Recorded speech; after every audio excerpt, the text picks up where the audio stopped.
नमस्कार दोस्तों, आप सभी लोगों का स्वागत है आपके अपने यूट्यूब स्टडी विथ मंतोष में। आइए हम लोग शुरू करते हैं सीटेट के लिए 6 से 8 का सोशल स्टडी या सोशल साइंस प्रैक्टिस सेट 2 है ये। ठीक, आइए शुरू करते हैं बिना समय गवाए। आज का पहला क्वेश्चन है, कुषाणों ने किन निम्नलिखित शक्तिशाली केंद्रों से शासन किया? तो कुषाण कहाँ कहाँ शासन किए थे? ऑप्शन है पेशावर और मालवा, पेशावर और मथुरा, पेशावर और वाराणसी, पेशावर और उज्जैन। तो इसका सही ऑप्शन कौन सा है? तो इसका सही ऑप्शन है ऑप्शन नंबर बी, पेशावर और मथुरा से शासन किए थे। चलिए, अगर बात करें कुषाण वंश का, कुषाण वंश के संस्थापक कौन थे? तो ये थे कुजुस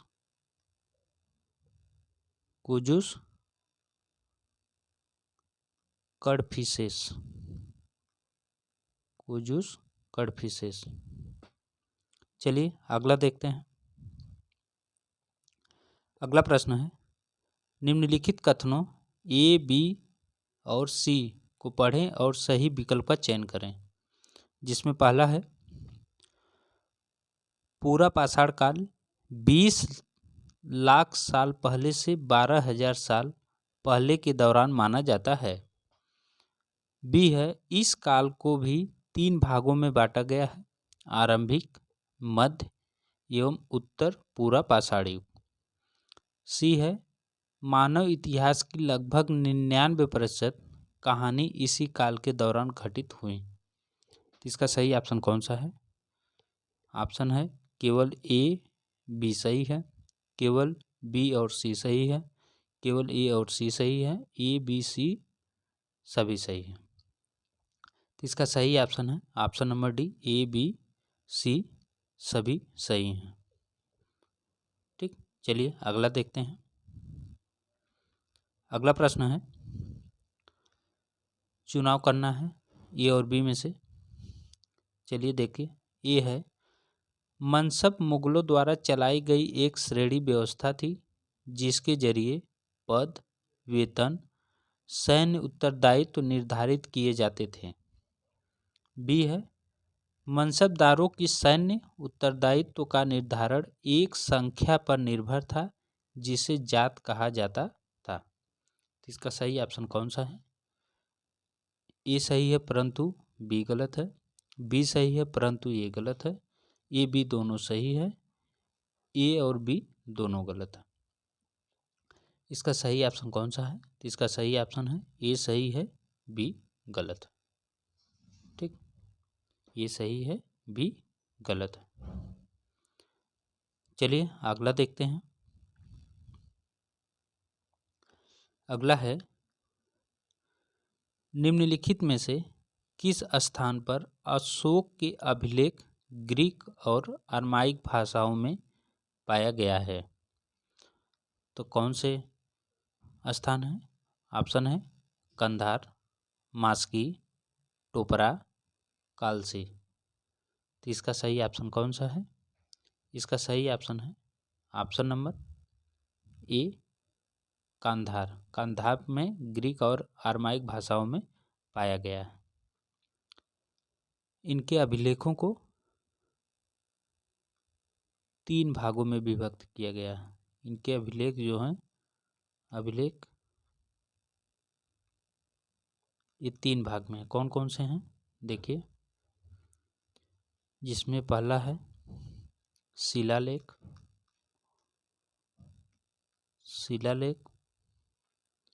दूसरा है स्तंभलेख,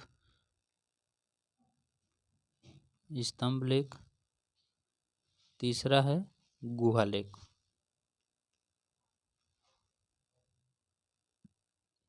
ठीक, और जो अशोक के शिलालेख हैं ये ब्राह्मी,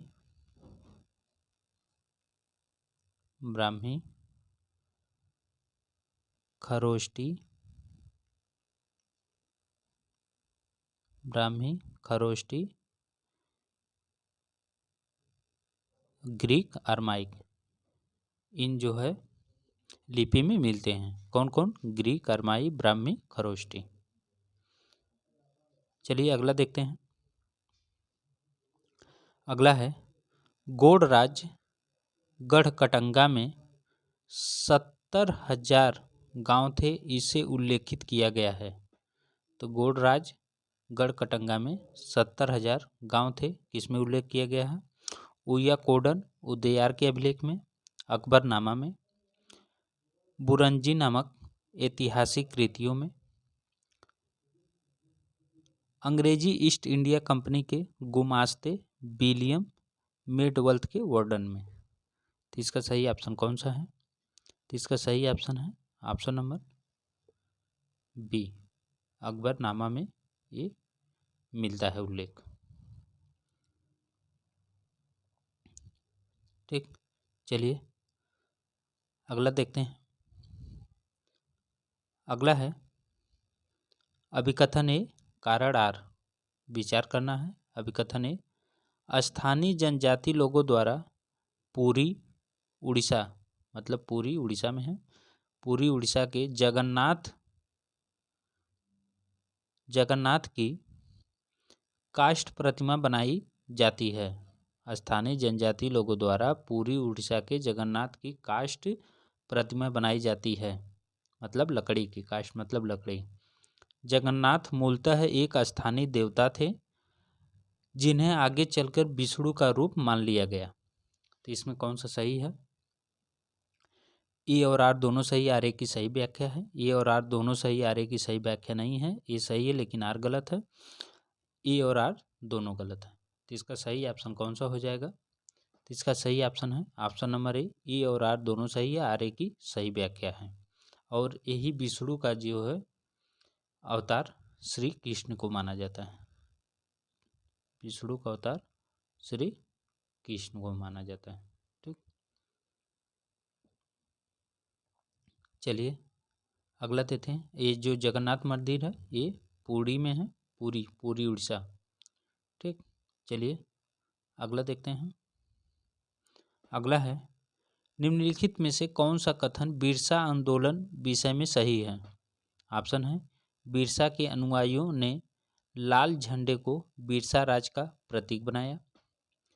बी है बिरसा के लोगों को उकसाने के लिए परंपरागत प्रतीकों और भाषा का इस्तेमाल किया। बिरसा आंदोलन आदिवासी समाज को सुधारने के विरुद्ध था। बिरसा ने मशीनरियों और हिंदू जमींदारों का लगातार विरोध किया। इसका सही ऑप्शन कौन सा है?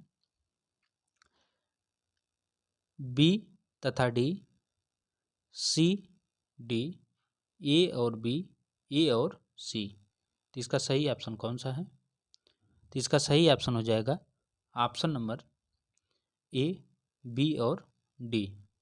बिरसा के लोगों को उकसाने के लिए परंपरागत प्रतीकों और भाषा का इस्तेमाल किया गया। बिरसा ने मशीनरियों और हिंदी जमींदारों का विरोध किया। ये लाल रंग का नहीं, ये सफ़ेद रंग का झंडा था, लाल नहीं था, सफ़ेद था। ठीक, सफ़ेद रंग का झंडा था। चलिए आगे देखते हैं। अगला है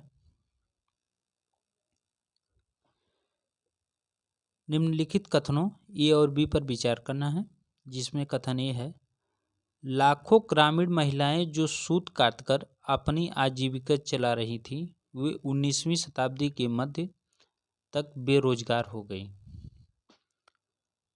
दूसरा है 1830 के दशक तक भारतीय बाजार ब्रिटेन में बने सूती कपड़े से पट गए। 1880 के दशक तक स्थिति यह हो गई थी कि भारत के लोग जितना कपड़ा पहनते थे उसमें 2/3 ब्रिटेन में बना होता था। ऑप्शन है ए सही है, बी गलत है, बी सही है, ए गलत है। ए और बी दोनों सही है लेकिन व्याख्या नहीं है। ए और बी दोनों सही है, व्याख्या कर रहा है। तो इसका सही ऑप्शन कौन सा हो जाएगा? तो इसका सही ऑप्शन ऑप्शन नंबर डी, ए और बी दोनों सही है और कारण भी इसका सही है। ठीक, ऐसा हुआ था जो है लाखों ग्रामीण महिलाएं जो सूत काटकर अपना आजीविका चला रही थी वे 19वीं सदी के मध्य बेरोजगार हो गई थी। कारण ये था कि 1930 के दशक तक भारतीय बाजार में बने सूती कपड़े से पट गए थे। 1980 के दशक तक स्थिति यह हो गई कि भारत के लोग जितना कपड़ा पहनते थे वो सब 2/3 भाग उसका ब्रिटेन में बनता था। अगला प्रश्न है प्रश्न नंबर 39। निम्नलिखित में से कौन सा कथन सही है? इसमें कौन सा कथन सही है, आइए चर्चा करते हैं। पहला है महात्मा गांधी और रविन्द्रनाथ टैगोर ने औपनिवेशिक शिक्षा का विरोध किया। और बी है महात्मा गांधी और रविन्द्रनाथ टैगोर ने औपनिवेशिक शिक्षा का समर्थन किया। सी है महात्मा गांधी ने औपनिवेशिक शिक्षा का विरोध किया किंतु टैगोर ने समर्थन किया। सी है टैगोर ने औपनिवेशिक शिक्षा का विरोध किया किंतु महात्मा गांधी ने समर्थन किया। तो इसका सही ऑप्शन कौन सा है? इसका सही ऑप्शन नंबर ए हो जाएगा। महात्मा गांधी और रविन्द्रनाथ टैगोर दोनों लोग औपनिवेशिक शिक्षा का विरोध किए थे। इनका मानना था महात्मा गांधी का कि शिक्षा जो है अपने हिंदी भाषा में होना चाहिए। यहाँ पे ये बार बार यही बात बोल रहे थे कि यहाँ पे जो है भारतीय भाषाओं में शिक्षा होनी चाहिए। टोटल शिक्षा जो है अंग्रेजी भाषा में नहीं होना चाहिए। ठीक, ये बोल नहीं तो वो जो है भारतीय शिक्षा को अपाहिज बना देंगे ये लोग।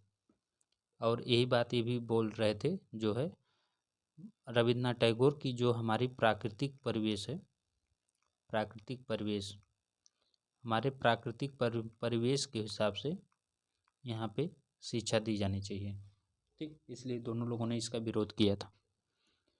अगला देखते हैं।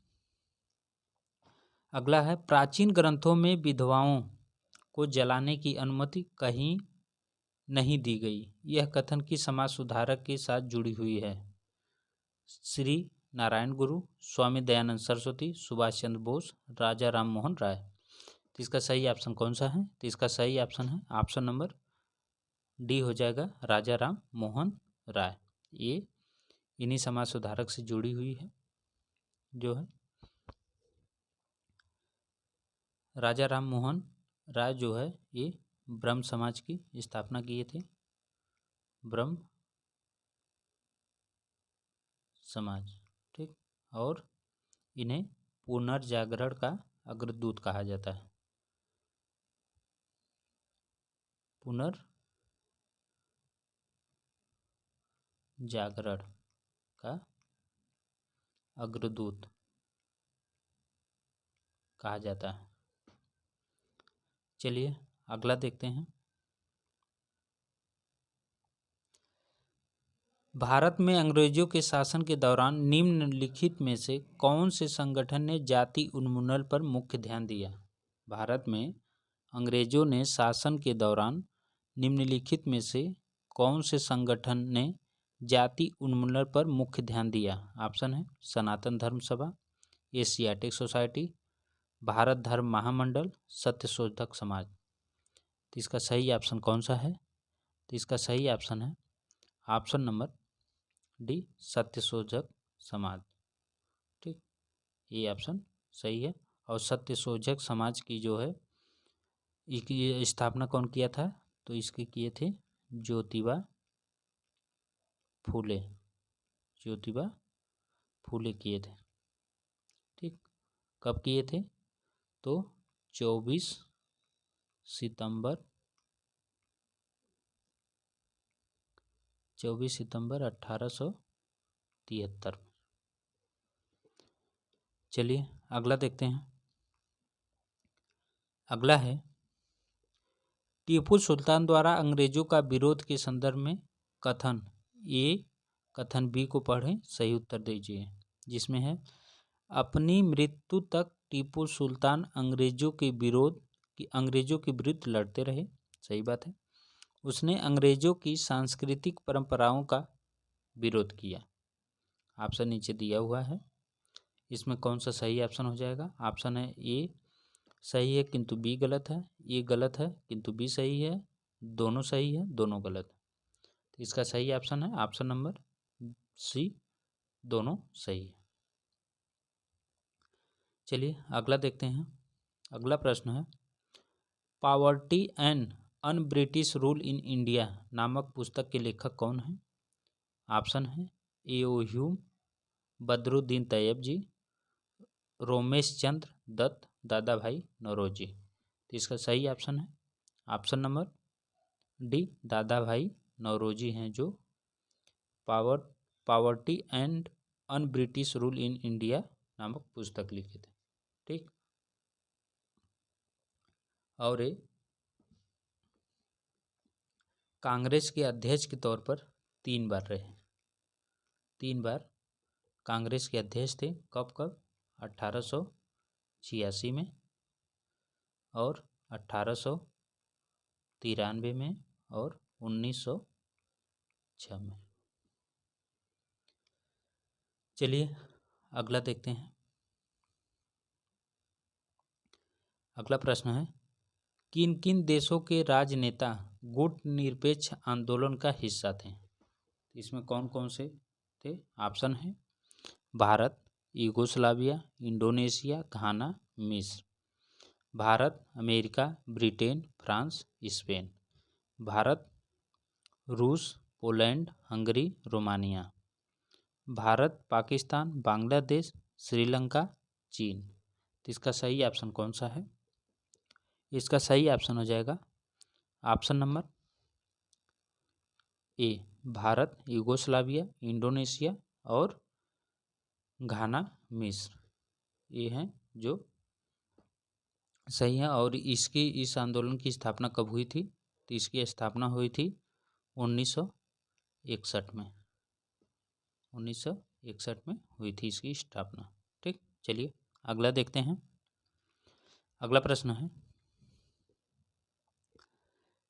इनमें से किन ग्रहों के चारों ओर छल्ले होते हैं? ठीक, किन ग्रहों के चारों ओर छल्ले होते हैं?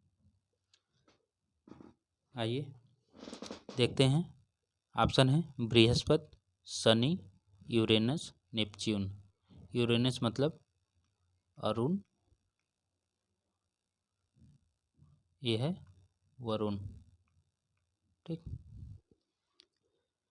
तो इसमें कौन सा है? A B C, A B D, A C D, B C D. तो इसका सही ऑप्शन कौन सा हो जाएगा? तो इसका सही ऑप्शन है ऑप्शन नंबर ए, बृहस्पति पर भी छल्ले पाए जाते हैं, शनि पर भी पाए जाते हैं और यूरेनस पर भी छल्ले पाए जाते हैं। ठीक,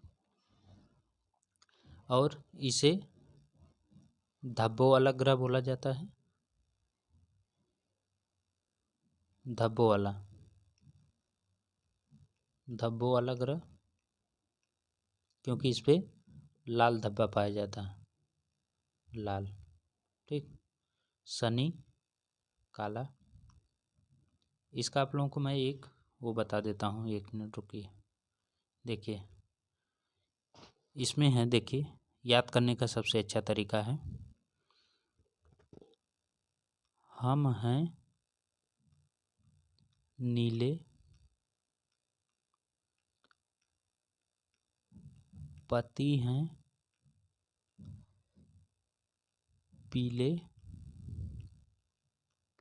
शुक्र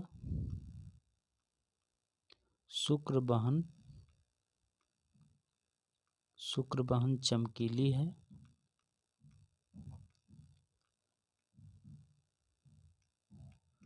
लाल है मंगल,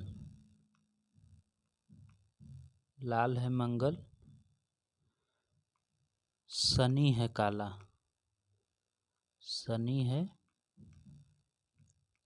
काला, और अरुण पर हरियाली। बस इतना याद कर लीजिए, आप लोगों को सब क्लियर हो जाएगा। हम हैं नीले मतलब ये पृथ्वी बोल रही है कि हम हैं नीले, मतलब पृथ्वी नीली है। पति हैं पीले, मतलब जो बृहस्पति है उसे पति मानती है। पति को पीला बताती है कि पति है पीले, मतलब बृहस्पति पीली है। शुक्र को बहन मानती है और शुक्र चमकीली है। ठीक। और लाल है मंगल जो ग्रह वो लाल है। शनि है काला, शनि ग्रह जो है वो काला है। और अरुण पर हरियाली, ये अरुण ग्रह जो है वो हरा ग्रह है। ठीक। और जो बृहस्पति है, बृहस्पति को रेड जॉइंट भी बोलते हैं, रेड जॉइंट, कुछ भी पूछ सकता है इसमें। ठीक। इतना याद करके आप लोग रखिए, इतना से काम हो जाएगा। अगर अच्छा लगे तो ये लाइक शेयर और सब्सक्राइब करना ना भूलिएगा। चलिए अगला देखते हैं।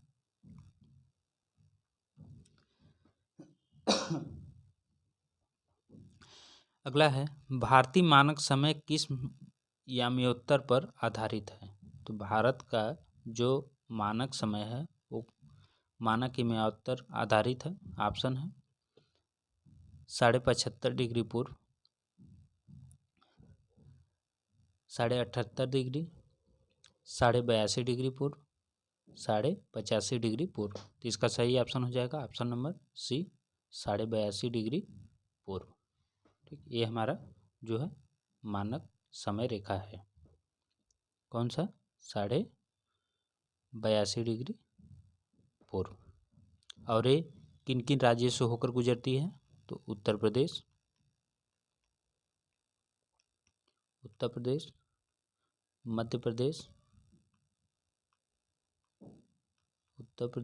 मध्य प्रदेश, उसके बाद छत्तीसगढ़,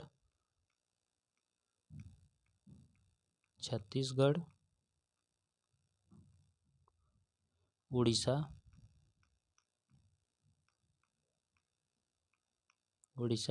आंध्र प्रदेश। ठीक।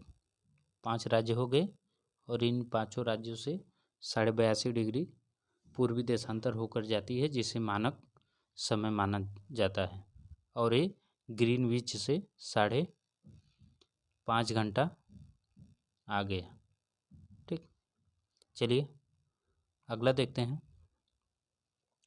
अगला है इनमें से क्या दिन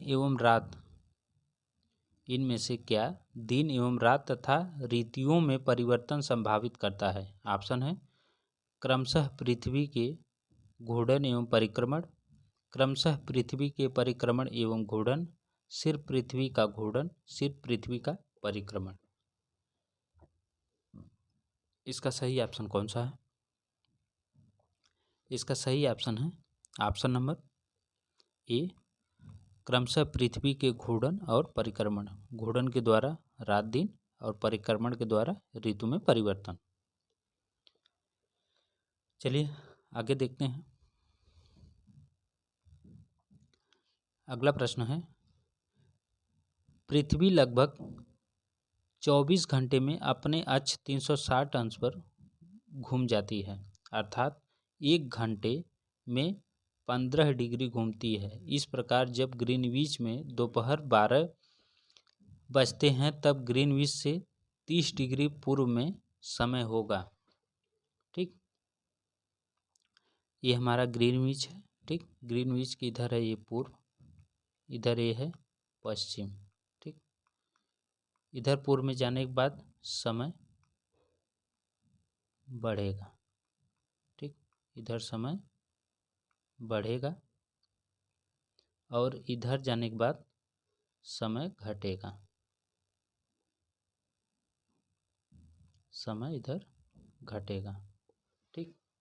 अब जैसे यहाँ पे अगर 12 बजा है तो यहाँ से 15 डिग्री आगे मान लीजिए, यहाँ पे आ गए आप 15 डिग्री। ठीक। यहाँ 15 डिग्री आ गए तो इसका 1 घंटे का समय बढ़ जाता है। ठीक। तो यहाँ हो जाएगा 1 बज जाएगा। ठीक। और इधर जो है अगर जाएंगे 15 डिग्री पे तो इधर हो जाएगा 11 बजेगा। ठीक। इस तरह जब आप 15 डिग्री गए तो 1 घंटा बढ़ा तो कितना हो गया 12 से 1 हो गया, और जाना कितना है 30 डिग्री, फिर 15 डिग्री आप जाएंगे तो मान लीजिए यहाँ 30 डिग्री हो गई, तो अब 2 घंटे बढ़े। जब 2 घंटे इधर बढ़े तो आपका इधर क्या हो जाएगा, 2 बज जाएगा। तो जब 2 बज जाएगा तो ये दोपहर 12 बजे की बात कर रहा है, तो इधर क्या हो जाएगा, इधर अपराह्न हो जाएगा, ठीक, और इधर पूर्वाह्न होगा। तो इसलिए इसका सही ऑप्शन हो जाएगा ऑप्शन नंबर ए, 2 अपराह्न, ठीक। ये बहुत आसान है, इसमें बहुत ज़्यादा समय नहीं लगने वाला है, बहुत आसानी से इसको आप कर सकते हैं। सिर्फ ये चीज़ याद करके रखिएगा जो है कि ग्रीनविच में कितना बज रहा है और जाना पूर्व में है कि पश्चिम में, ठीक। बस इसी से क्लियर हो जाएगा आपका। यहाँ पे पूर्व में जाना है तो पूर्व में हम इधर ही जाएंगे, पश्चिम बोलेगा तो हम इधर जाएंगे, तो इधर घट जाएगा, इधर बढ़ जाएगा। चलिए अगला देखते हैं। अगला प्रश्न है, अंडमान और निकोबार द्वीप समूहों निम्न में से किस प्रकार के वन पाए जाते हैं। तो अंडमान और निकोबार द्वीप समूह में कौन से वन पाए जाते हैं। ऑप्शन है आर्द्र पर्णपाती वन, शुष्क पर्णपाती वन, शीतोष्ण वन। ऑप्शन है केवल ए और बी दोनों, ए सी और ए बी सी सभी। इसका सही ऑप्शन कौन सा हो जाएगा। तो इसका सही ऑप्शन हो जाएगा ऑप्शन नंबर ए, यहाँ पे जो है आर्द्र पर्णपाती वन पाए जाते हैं, ठीक। आर्द्र पर्णपाती वन पाने का कारण क्या है, यहाँ पे 100 से 200 सेंटीमीटर तक वर्षा होती है, ठीक। चलिए, और यहाँ पे अगर पूछे बनावरण कितना है, बनावरण ये है 17.65%। चलिए अगला देखते हैं। अगला प्रश्न है, कथन ए, कथन कारण आर। तो क्या है कथन, ग्रेनाइट ठोस चट्टानें हैं तथा बिल्डिंग बनाने, सजावटी व सिलबट्टे के तौर पर प्रयोग में लाई जाती है। पृथ्वी की भूप्रपटी के बहुत नीचे धीरे धीरे ठंडा होने के कारण ये बड़े दानों का रूप ले लेते हैं। ऑप्शन है ए और आर दोनों सही, आर ए की सही व्याख्या है। ए और आर दोनों सही, आर ए की सही व्याख्या नहीं है। ए सही है, आर गलत है, और ए गलत है, आर सही है। तो इसका सही ऑप्शन कौन सा है। तो इसका सही ऑप्शन ऑप्शन नंबर ए और आर दोनों सही, आर ए की सही व्याख्या कर रहा है। क्योंकि ग्रेनाइट जो है ये ठोस चट्टानें, क्योंकि ये जो है कि बहुत नीचे पाई जाती हैं। इसे बिल्डिंग बनाने में, सजावटी व सील बट्टे, मतलब जो सील लोढ़ा होता है ना, अभी भी गांव में होगा लोगों के घर, सील लोढ़ा जो होता है वो, ये सब इसी के बनाए जाते हैं।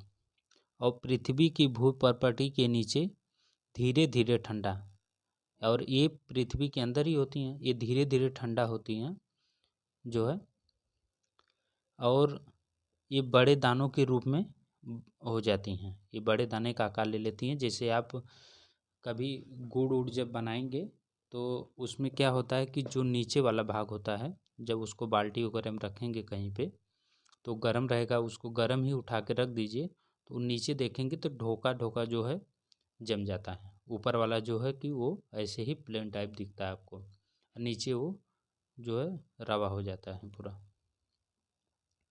ठीक।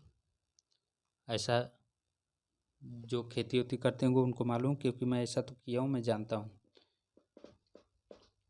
चलिए अगला देखते हैं। पौनों के बारे में दिए गए कथनों को पढ़िए तथा सही विकल्प का चयन कीजिए। ऑप्शन है मानसूनी पौने मौसमी पौनों का उदाहरण है। मौसमी पौने वर्ष भर लगातार एक निश्चित दिशा में चलती रहती है। स्थल व समुद्री समीर अस्थायी पौनों के उदाहरण हैं। तो इसका सही ऑप्शन कौन सा है। प्रश्न नंबर 51 का इसका सही ऑप्शन हो जाएगा ऑप्शन नंबर ए। ऑप्शन नंबर ये सही हो जाएगा। मानसूनी पौने मौसमी पौनों का उदाहरण है, बाकी ये दोनों गलत हैं, ठीक। अगर हम बात करें पवनों की, तो पवन भी 3 प्रकार की होती हैं। कौन कौन? पहला है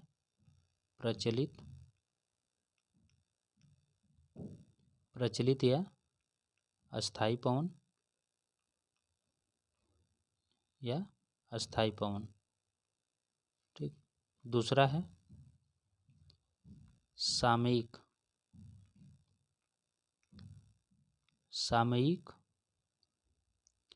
या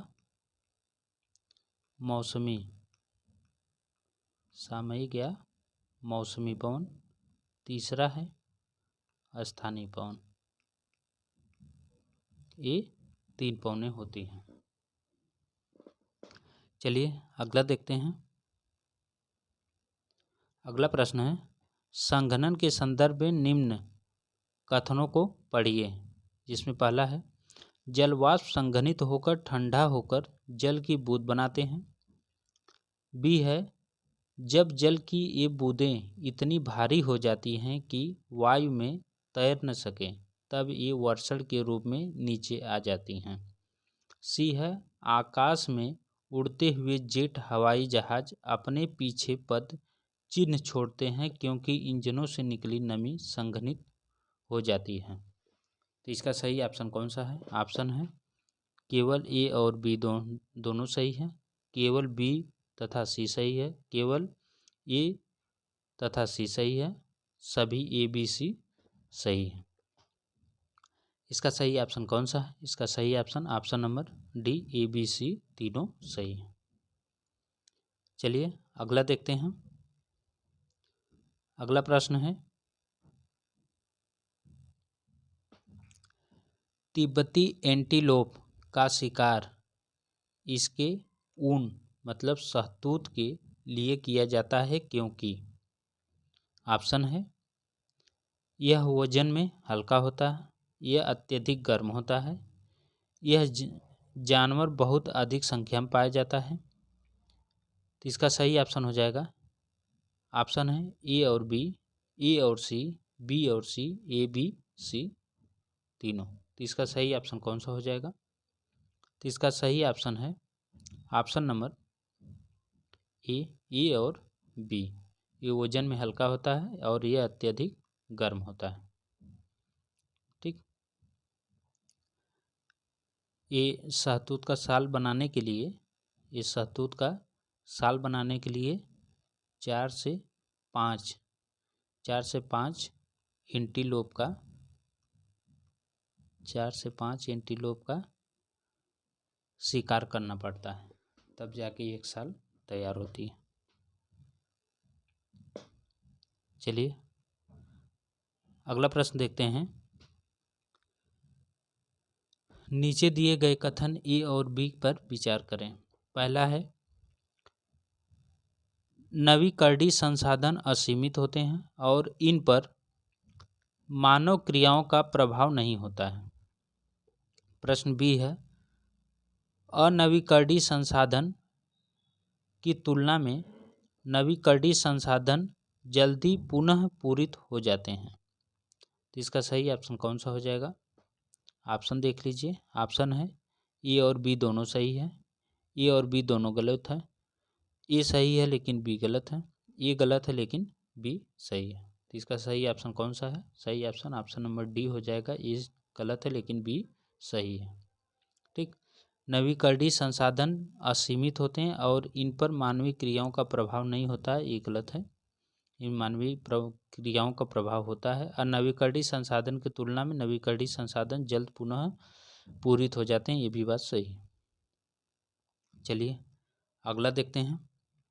अगला प्रश्न है, शैलों से खनिज को बाहर निकालने की प्रक्रिया का क्रम क्या होगा अगर आप पृथ्वी की सतह से उसकी आंतरिक तहों तक जाते हैं? ऑप्शन है, देखिए इसमें पृथ्वी की सतह से आंतरिक की तरफ जाना है। ऑप्शन है विपरीत खनन, कुपकी खनन, आखनन। ऑप्शन है C A B, A C D, A B C, B A C. तो इसका सही ऑप्शन कौन सा है? प्रश्न नंबर 55 का ऑप्शन सही है ए, सी ए बी। आखनन, विपरीत खनन, कुपकी खनन। ठीक। और जो ये कुपकी खनन किया जाता है, कुपकी खनन के द्वारा जो होता है इसे प्रभेदन भी कहते हैं। प्रभेदन, हो सकता है प्रभेदन शब्द दे के पूछ ले।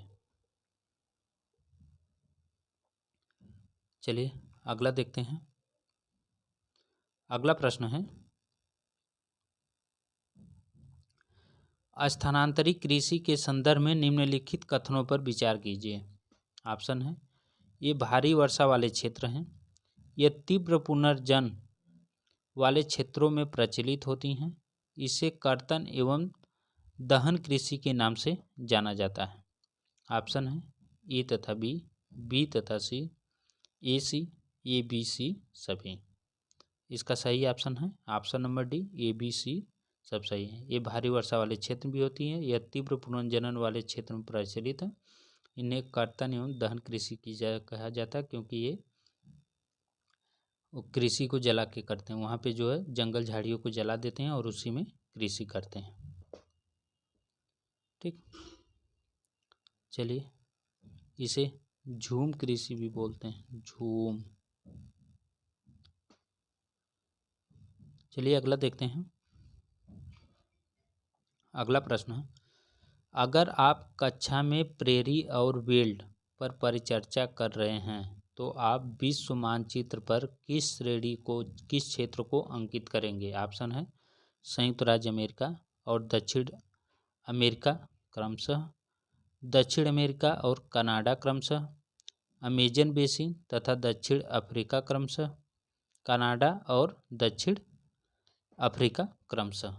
इसका सही ऑप्शन कौन सा हो जाएगा। इसका सही ऑप्शन ऑप्शन नंबर डी हो जाएगा, कनाडा और दक्षिण अफ्रीका क्रमशः। प्रेरी जो है एक कनाडा और यूएसए में पाई जाती है, वेल्ड जो है दक्षिण अफ्रीका में पाई जाती है। दोनों घास के क्षेत्र हैं। चलिए अगला देखते हैं। अगला प्रश्न है, रूढ़िबद्ध धारणाओं के संदर्भ में निम्न वाक्यों पर ध्यान दीजिए। ऑप्शन है, रूढ़िबद्ध धारणा हम प्रत्येक व्यक्ति को अनोखे और अलग व्यक्ति जिसके पास खास गुण व क्षमता हो सकती है के रूप में देखने से रोकती है। बी है, रूढ़िबद्ध धारणाएं बड़ी संख्या में लोगों को एक ही प्रकार के खांचे में जड़ देती है। सी है, रूढ़िबद्ध धारणाओं को हम सब पर प्रभाव पड़ता है क्योंकि इनके चलते हमें उन कामों को करने का मौका मिलता है जिनमें हम अच्छे हैं। तो इसका सही ऑप्शन कौन सा हो जाएगा। ऑप्शन है केवल ए और बी दोनों, बी और सी, ए बी सी तीनों। तो इसका सही ऑप्शन है ऑप्शन नंबर बी, ए और बी सही है। ठीक। रूढ़िबद्ध धारणा हमें प्रत्येक व्यक्ति को अनोखे और अलग व्यक्ति जिसके पास खासकर गुण व क्षमताएं हो सकती है के रूप में देखने से रोकती है। रूढ़िबद्ध धारणाएं बड़ी संख्या में लोगों को एक ही प्रकार के खांचे में जड़ देती है, ये भी सही है और ये चीज़ गलत है। चलिए अगला देखते हैं। अगला प्रश्न है, निम्नलिखित क्षेत्रों में से उन क्षेत्रों की पहचान कीजिए जहां अतीत में आए अरबी और चीन के व्यापारियों के उल्लेखनीय सांस्कृतिक प्रभाव हैं। ऑप्शन है पंजाब और तमिलनाडु, केरल और लद्दाख, असम और हरियाणा, गुजरात और तेलंगाना।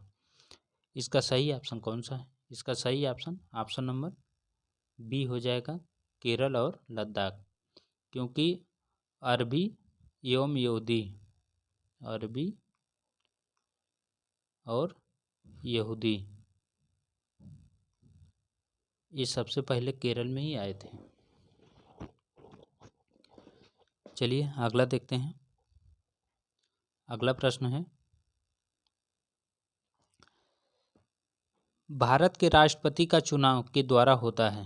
किसके द्वारा होता है। ऑप्शन है मंत्री एवं उनके मुखियाओं के परिषद, योग्य नागरिकों द्वारा प्रत्यक्ष चुनाव, निर्वाचक मंडल द्वारा अप्रत्यक्ष चुनाव, पंचों सहित चयनित सदस्यों द्वारा अप्रत्यक्ष चुनाव। तो इसका सही ऑप्शन है ऑप्शन नंबर सी, निर्वाचक मंडल द्वारा अप्रत्यक्ष चुनाव होता है।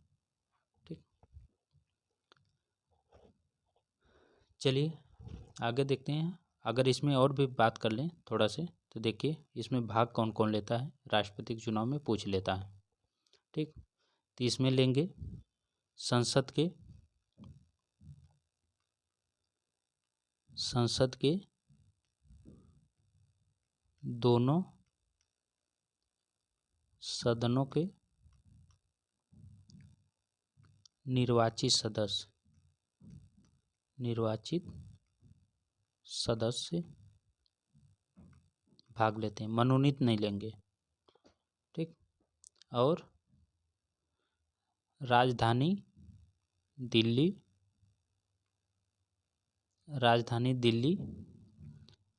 और केंद्र शासित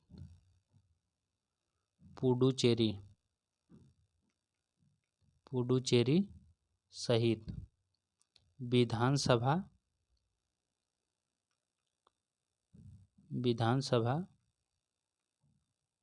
के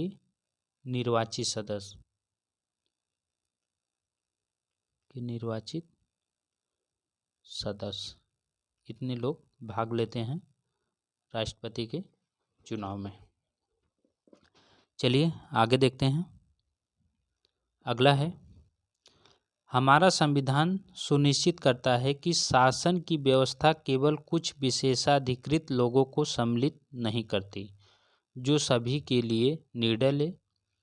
यहाँ सरकार के विभिन्न स्तर हैं जो संविधान से ही अपनी ताकत और अधिकार प्राप्त करते हैं। यह भारतीय संविधान के निम्नलिखित विशेषता की व्याख्या करता है। ऑप्शन है संघवाद, शक्तियों का बंटवारा, धर्मनिरपेक्षता, संसदीय शासन। तो इसका सही ऑप्शन कौन सा हो जाएगा? तो इसका सही ऑप्शन नंबर ए हो जाएगा, संघवाद। ये संघवाद का जो है कोटेशन है। ठीक, चलिए अगला देखते हैं। अगला प्रश्न है, इनमें से कौन सी स्थिति भारत के एक शहर में आए प्रवासी मजदूर की अवस्था को सबसे करीब से दर्शाती है? ठीक, ऑप्शन है बाबू शहर के मुख्य बाजार में एक पक्का दुकान का मालिक है जिससे उसे पूरे वर्ष आय मिलती है। बी है राजन एक ठेले पर दिन में सामान बेचता और रात होने पर उसी पे सो जाता है।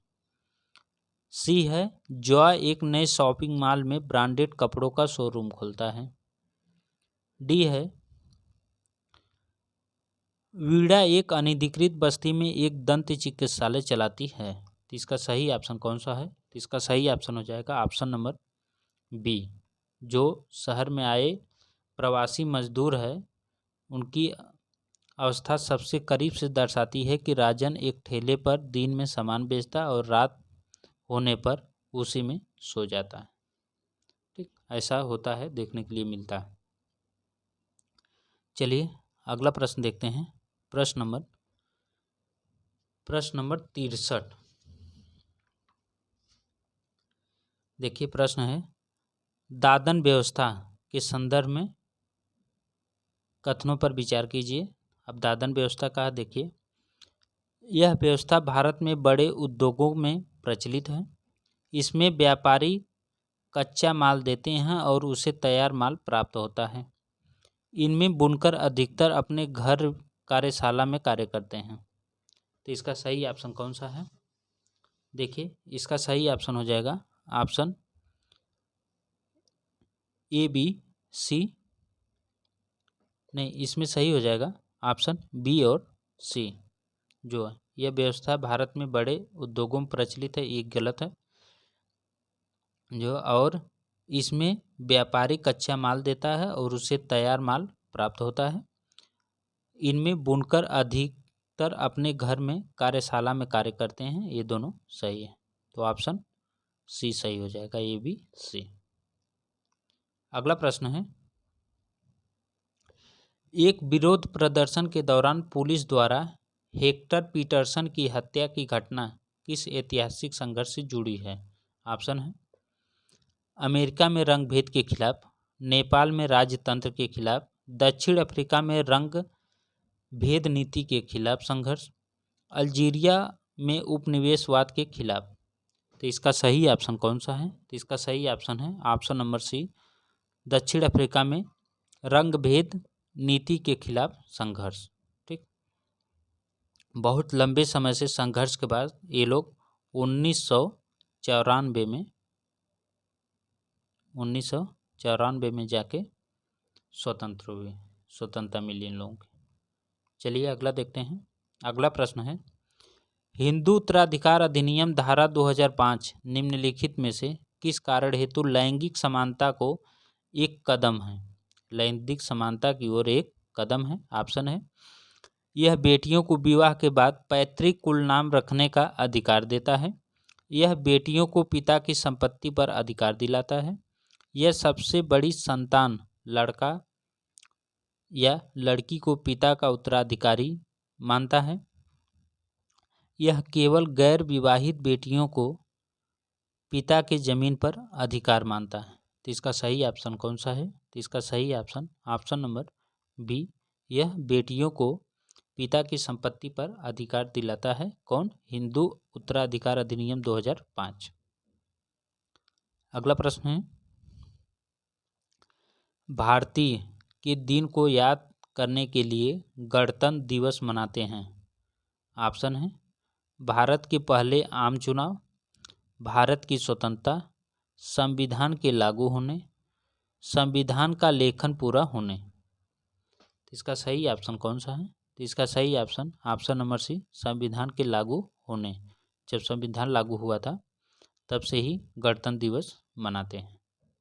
ठीक, और हमारा संविधान जो है वो अंगीकृत, ये भी पूछ लेता है, संविधान अंगीकृत कब हुआ था? तो अंगीकृत हुआ था 26 नवंबर 1949 को। और स्वतंत्र कब हुआ था, मतलब गणतंत्र कब हुआ था? तो 26 जनवरी 1950 को। अगला है प्रश्न है, रम्या एक बेकरी में सहयोगी कर्मी के रूप में काम करती है। उसे उसके मालिक का महंगा मोबाइल फ़ोन चुराने के झूठे आरोप में अभियुक्त बनाया जाता है, परंतु वह अपनी खराब आर्थिक स्थिति के चलते अपने बचाव के लिए वकील नहीं कर पाती है। उसके केस का प्रतिनिधित्व करने के लिए भारतीय संविधान के किस अनुच्छेद के अनुसार राज्य द्वारा वकील दिया जाएगा? ठीक, तो ऑप्शन है अनुच्छेद 38, अनुच्छेद 39 अनुच्छेद 40, अनुच्छेद 21। तो इसका सही ऑप्शन है ऑप्शन नंबर बी, अनुच्छेद 39 के तहत अगर वो वकील रखने की योग्य नहीं है तो उसे गवर्नमेंट की तरफ से एक वकील दिया जाएगा। चलिए अगला देखते हैं, प्रश्न नंबर 68, कथन और कारण का प्रश्न है। पहला है कथन, ऊपरी न्यायालय के फैसले नीचे की सारे न्यायालयों को मान्य होते हैं। आर है, भारत के पास एकीकृत न्यायिक व्यवस्था है। ऑप्शन है ए और आर दोनों सही, आर ए की सही व्याख्या है। ए और आर दोनों सही, आर ए की सही व्याख्या नहीं है। ए सही है परंतु आर गलत है, ए गलत है परंतु आर सही है। इसका सही ऑप्शन है ऑप्शन नंबर ए और आर दोनों सही है। जो ऊपरी न्यायालय होता है उसके सारे फैसलों को निचली न्यायालयों को मानने पड़ते हैं। अब भारत के पास एकीकृत न्यायिक व्यवस्था है। चलिए अगला प्रश्न देखते हैं। प्रश्न है कथन वाला। कथन ये है, तवा मत्स्य संगठन का गठन तवाबाद के निर्माण के खिलाफ हुआ था।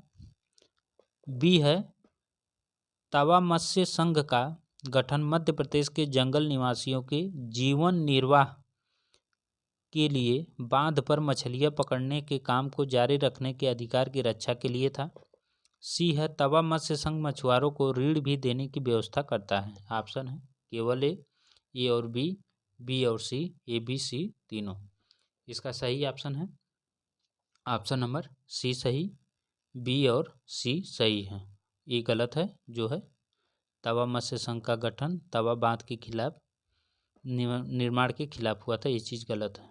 ठीक, बाकी दोनों सही है। अगला प्रश्न है, जनजाति भाषाओं के बारे में दिए गए निम्न कथनों को पढ़ें। कथन ए, संथाली भाषा का अपनी बड़ी मात्रा में प्रकाशन होता है, जिनमें इंटरनेट पर पत्रिकाएं भी शामिल हैं। बी है, जनजाति भाषाएं संस्कृत से बिल्कुल अलग हैं और संभवतः उतनी ही पुरानी हैं।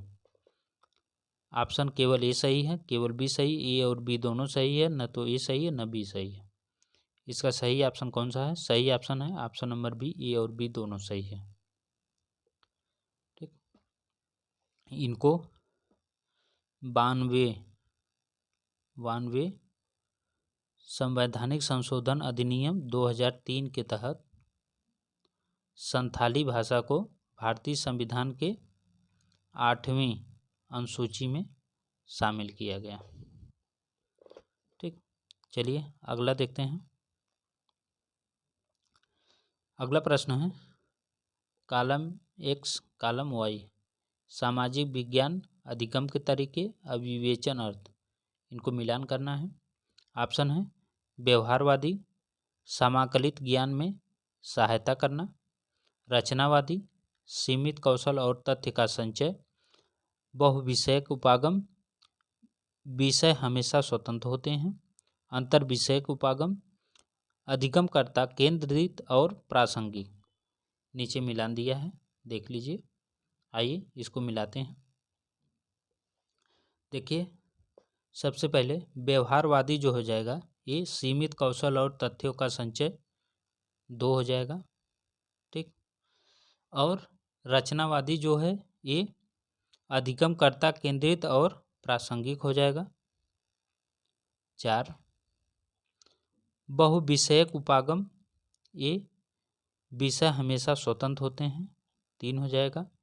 अंतर विषयक उपागम, समाकलित ज्ञान में सहायता करना 2 4 3 1 2 4 3 1, ऑप्शन नंबर बी सही हो जाएगा। ठीक, चलिए अगला देखते हैं। अगला प्रश्न है, निम्नलिखित में से कौन सा शब्द इतिहास में पूरा स्थल की सही व्याख्या प्रस्तुत करता है? ऑप्शन है, वह स्थान जहां पत्थर के औजारों का निर्माण किया जाता है, वह स्थान जहां औजार, बर्तन और इमारतों जैसी वस्तुओं के अवशेष मिले हैं, वह स्थान जहां आखेटक संग्राहक रहते हैं, आखेटक खाद्य संग्राहक रहते हैं, वह स्थान जहां प्राचीन इंजीनियरिंग कार्य के अवशेष मिले हैं। तो इसका सही ऑप्शन कौन सा हो जाएगा? 72 नंबर का प्रश्न है। इसका सही ऑप्शन नंबर बी, वह स्थान जहां औजार, बर्तन और इमारतों जैसी वस्तुओं के अवशेष मिले हैं, वही पूरा स्थल की व्याख्या करता है। चलिए अगला प्रश्न है, एक शिक्षिका अपने विद्यार्थियों के साथ अल्पसंख्यक समुदाय के जीवन अनुभवों के बारे में चर्चा करना चाहती है।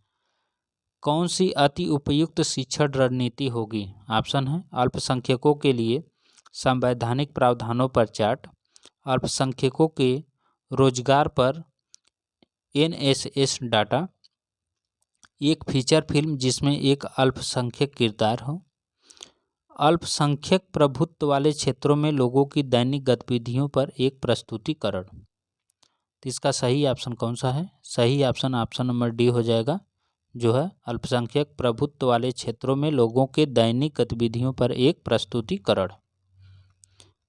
अगला प्रश्न है, प्रश्न नंबर 74।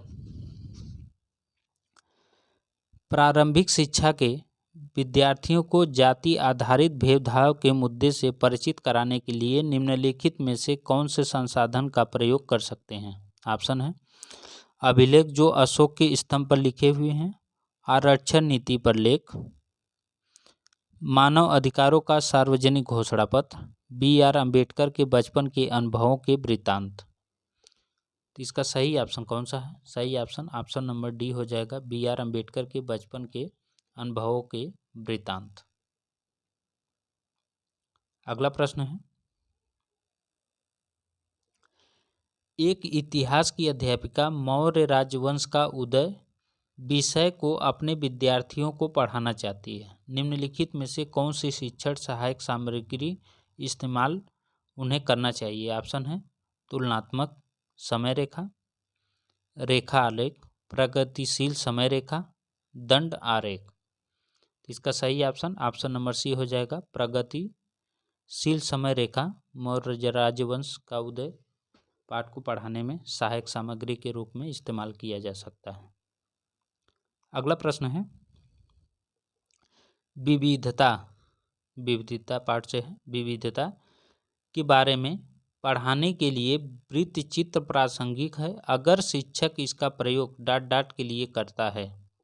ऑप्शन है एक अनजान भौगोलिक स्थान में जीवन के अनुभव उपलब्ध कराने, विद्यार्थियों के मनोरंजन, अन्य अपने जीवन में कैसे जीते हैं उन अजीब से तरीकों को दिखाने, व्याख्यान विधि की एक रस्ता को भंग करने। तो इसका सही ऑप्शन कौन सा हो जाएगा? तो इसका सही ऑप्शन हो जाएगा ऑप्शन नंबर ए, एक अनजान भौगोलिक स्थान में जीवन के अनुभव उपलब्ध कराने।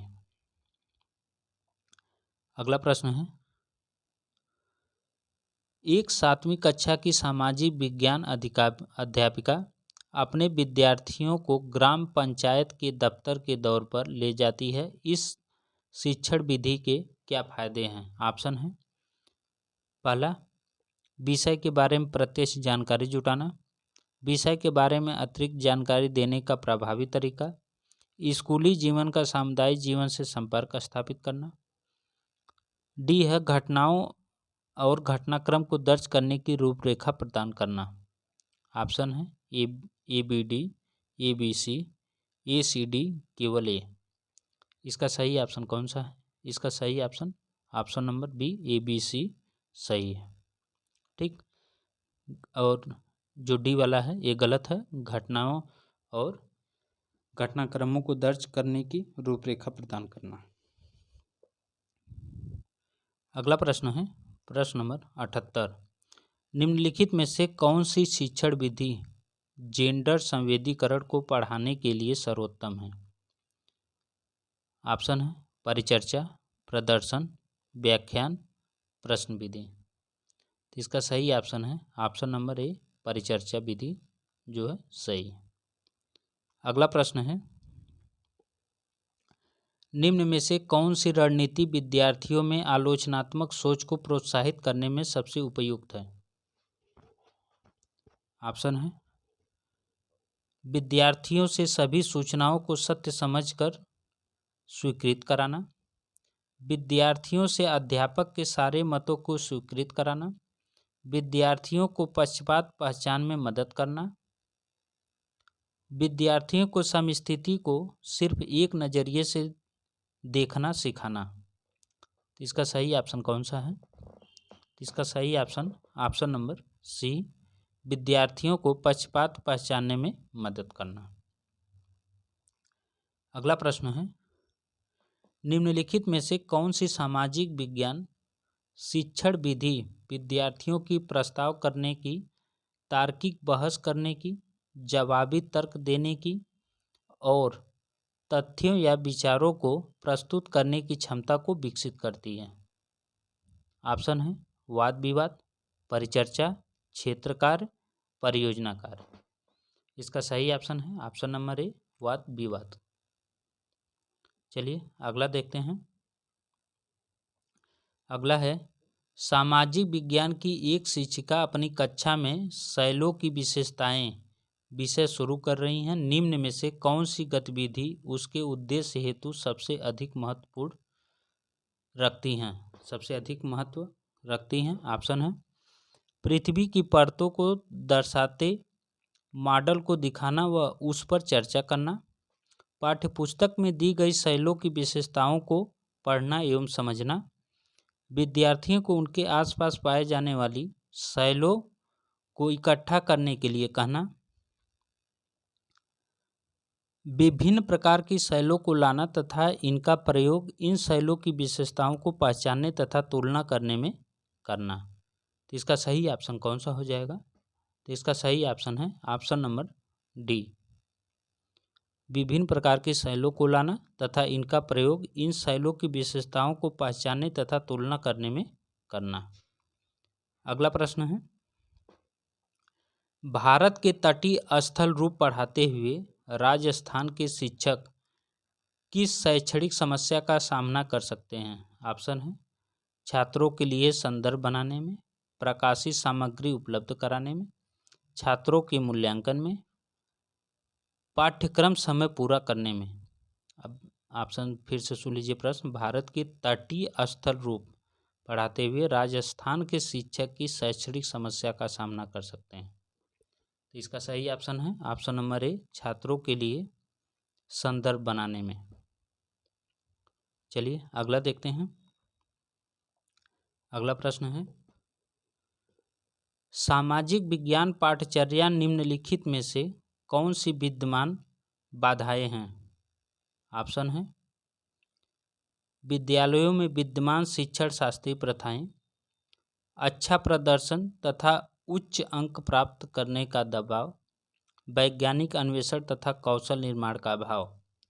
ए और बी, ए और सी, बी और सी, ए बी सी। तो इसका सही ऑप्शन कौन सा हो जाएगा? तो इसका सही ऑप्शन है ऑप्शन नंबर ए और बी सही है।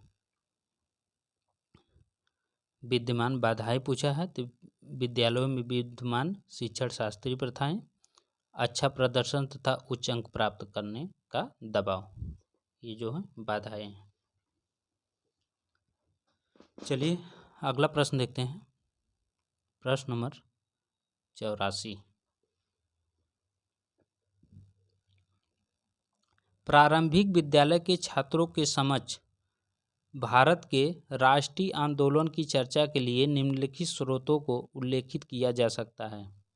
ऑप्शन है, सेलुलर जेल के आधिकारिक दस्तावेज और पत्र, शैल चित्रकला, कबीर के दोहे, अशोक स्तंभ। इसका सही ऑप्शन है option number A, cellular jail के आधिकारिक दस्तावेज और पत्र। अगला प्रश्न है प्रश्न नंबर 85,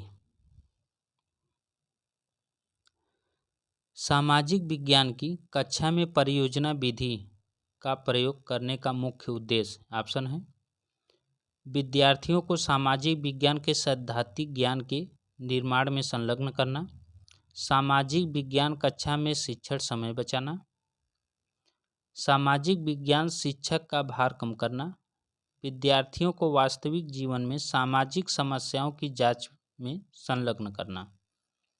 तो इसका सही ऑप्शन कौन सा है? इसका सही ऑप्शन ऑप्शन नंबर डी हो जाएगा, विद्यार्थियों को वास्तविक जीवन में सामाजिक समस्याओं की जांच संलग्न कराना। और परियोजना विधि जो है ये सबसे पहले जॉन डीवी ने प्रस्तावित की थी, जॉन डीवी। ठीक, पूछ सकता है परियोजना विधि सबसे पहले कौन प्रस्तावित की थी, तो वो जॉन डीवी किए थे। अगला प्रश्न है प्रश्न नंबर 86, निम्नलिखित प्रश्न में कौन सी ज्ञानात्मक प्रक्रिया का आकलन होता है? भारतीय संविधान की मुख्य विशेषताएं क्या हैं? ऑप्शन है, स्मरण, मूल्यांकन, विश्लेषण, सृजन। इसका सही ऑप्शन है ऑप्शन नंबर ए, स्मरण। स्मरण जो इसका सही ऑप्शन है। अगला प्रश्न है, निम्नलिखित में से कौन सा कथन सतत और व्यापक मूल्यांकन के बारे में सही नहीं है? ऑप्शन है, यह विद्यार्थियों के व्यवहार के केवल संज्ञानात्मक पक्ष की आवश्यकता पूर्ति करता है, मूल्यांकन रणनीतियां शिक्षण अधिगम प्रक्रिया के साथ समाकलित हैं, यह विद्यार्थियों के सर्वांगीण आकलन को सुनिश्चित करता है, यह अध्यापकों को समय पर प्रतिपुष्टि प्रदान करता है। इसका सही ऑप्शन कौन सा है? इसका सही ऑप्शन ऑप्शन नंबर ए, यह विद्यार्थियों के व्यवहार के केवल संज्ञानात्मक पक्ष की आवश्यकता पूर्ति करता है। अगला प्रश्न है, लोकतंत्र विषय को शुरू करने से पहले एक अध्यापिका कक्षा में इससे संबंधित प्रश्न पूछती है, वो किस तरह का आकलन कर रही है? ऑप्शन है पूर्व अवधारणा का आकलन, योगात्मक आकलन, नैदानिक आकलन, रचनात्मक आकलन। इसका सही ऑप्शन कौन सा है? इसका सही ऑप्शन नंबर ए है, पूर्व अवधारणा का आकलन। ठीक, अगला प्रश्न है प्रश्न नंबर 90। एक अच्छी तरह से डिजाइन किया गया पोर्टफोलियो होना चाहिए। कैसा होना चाहिए? ऑप्शन है उद्देश्यपूर्ण और व्यवस्थित, विद्यार्थियों के प्रदत्त कार्यों और गतिविधियों को प्रतिबिंबित करने वाला, विद्यार्थी के एक लंबे समय अवधि के काम का संचयन। इसका सही ऑप्शन कौन सा है? ऑप्शन है केवल ए बी, केवल बी सी, केवल ए सी, ए बी सी। तो इसका सही option number D, A B C, तीनों सही है। ये रहे आज के 60 प्रश्नों के श्रृंखला। कल मैं वीडियो दिया था 30 प्रश्नों का, टोटल मिला के हो गए 90 प्रश्न। और वीडियो कैसा लगा कमेंट बॉक्स में बताइएगा, और चैनल को सब्सक्राइब करना मत भूलिएगा, आप लोगों के लिए बहुत मेहनत की जा रही है। ठीक, और लाइक शेयर जरूर कर दीजिएगा। Thank you for watching. फिर मिलेंगे नेक्स्ट वीडियो में, तब तक के लिए नमस्कार।